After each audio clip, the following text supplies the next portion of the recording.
നമ്മൾ ഇഷ്ടപ്പെട്ട ഭക്ഷണത്തെ കുറിച്ചൊരു ഡയലോഗ് പറയുന്നത്, ഭക്ഷണം കഴിച്ചു വണ്ണം വെക്കുന്നതിനെ കുറിച്ച്.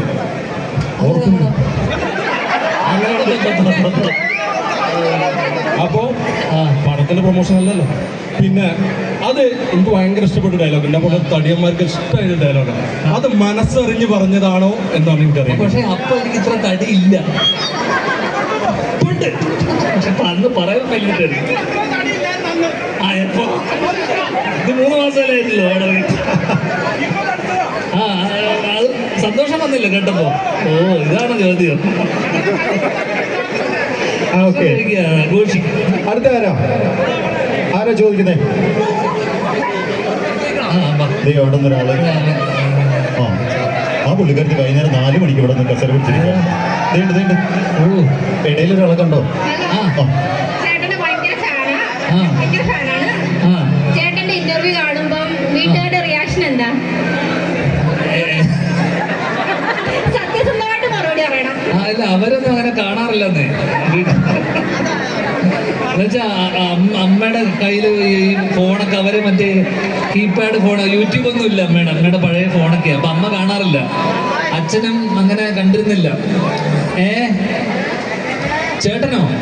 ചേട്ടൻ എന്തെങ്കിലും ഞാൻ പുള്ളിനെ പറ്റി പറയുന്ന വെച്ചാൽ തീരെ കാണാറില്ല. കേട്ടിട്ട് വിഷമിക്കണ്ടല്ലോ എന്ന് വെച്ചു. ഓക്കെ, ഇവിടെ ആർക്കെങ്കിലും ഉണ്ടോ? അല്ല, മോള് നടന്നുണ്ടെങ്കിൽ ചോദ്യം പറഞ്ഞ് നമ്മൾ ചോദിക്കാം. ചോദിക്കുന്നില്ല.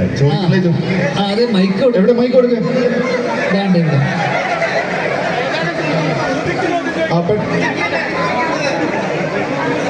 ബാക്കിലേക്ക് പെട്ടെന്ന് ആയിക്കോട്ടെ. അവർ ഗൂഗിളൊക്കെ ചെയ്ത് നോക്കുന്നുണ്ട്. ചാറ്റ് ജി പി ടിയുടെ ചോദിച്ചിട്ട് എടുക്കണം.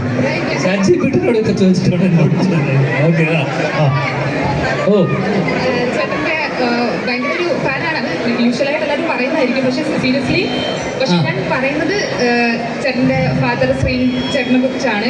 ക്വസ്റ്റ്യൻ കുറച്ച് ക്രൂഷ്യൽ ആയിരിക്കും.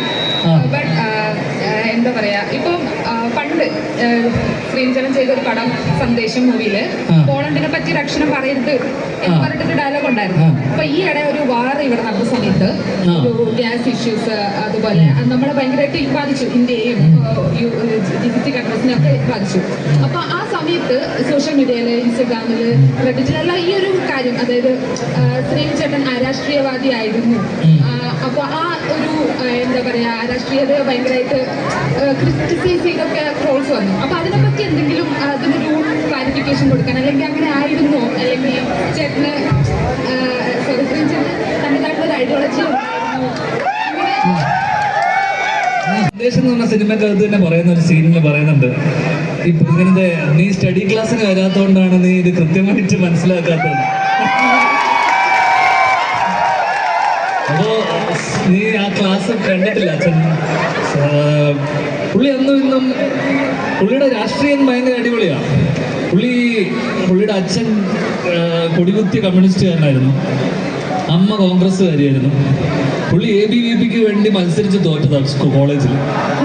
ഓക്കെ, അപ്പോൾ പുള്ളി എപ്പോഴും പറഞ്ഞിട്ടുള്ള കാര്യം എന്ന് വെച്ച് കഴിഞ്ഞാൽ, രാഷ്ട്രീയം അല്ലെങ്കിൽ നമ്മുടെ ഐഡിയോളജി ഓരോ കാലങ്ങളിൽ മാറിക്കൊണ്ടിരിക്കും. പക്ഷേ പുള്ളി അന്നും ഇന്നും നേരെ ചൊവ്വ എന്ന് പറഞ്ഞൊരു പ്രോഗ്രാം ഉണ്ട്, ജോൺ ലൂക്കാസിന്റെ മനോരമ ന്യൂസിലുള്ള ഇതിനകത്ത് പുള്ളി കൃത്യമായി പറയുന്നുണ്ട്. അതിൽ കേട്ടിട്ടുണ്ടാവും, പുള്ളി പറയുന്നുണ്ട് പുള്ളി അന്നും ഇന്നും കമ്മ്യൂണിസ്റ്റ് ഐഡിയോളജിയിൽ വിശ്വസിച്ച യഥാർത്ഥ കമ്മ്യൂണിസ്റ്റുകാരനാണ്.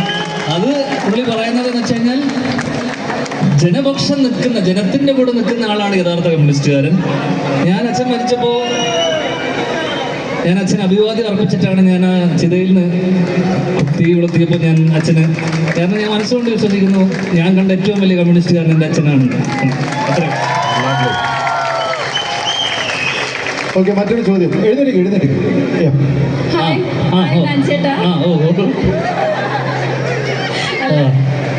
കൂടുതൽ ഇന്റർവ്യൂസ് ആണ് കാണാറുള്ളത്. എനിക്ക് ചോദിക്കേണ്ട ചോദ്യം എന്ന് പറഞ്ഞാൽ, 2 തവണ സൗദിയിൽ വന്നില്ലേ, അതില് ദമാമാണോ റിയാദാണോ ഓവർ ക്രൗഡും അതുപോലെ ഏറ്റവും ഇതായിട്ട് തോന്നിയത്? അതാ റിയാദ്.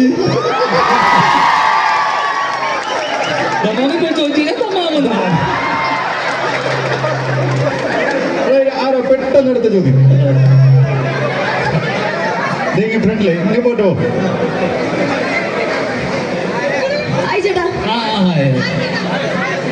ഇന്ന് മുണ്ടിൽ വരുമെന്ന് പ്രതീക്ഷിച്ചു. എന്റെ മുണ്ടെടുക്കാൻ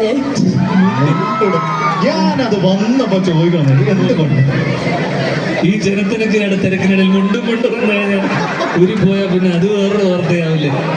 ആ വേണ്ട തന്നെ. ഗുഡ് ക്യാച്ച് ചെയ്ത് പെട്ടെന്ന്. അല്ല സാധാരണ മുണ്ടിലാ വരുന്നത്. ഇന്നൊരു ദിവസം ഒരു പാൻറ് എടുത്തത് പാൻറ്റായി പോയി, അതുകൊണ്ട്. ചോദിച്ചോ. ആ ഞങ്ങൾക്ക് എല്ലാവർക്കും ഒത്തിരി ഇഷ്ടപ്പെട്ട സിനിമയാണ് കുഞ്ഞിരാമായണവും ആ അടികപ്പേരെ കൂട്ടമണിയും. ഓ, ലാലുവിനെ കാണാൻ എന്തെങ്കിലും വഴിയുണ്ടോ ഇനി?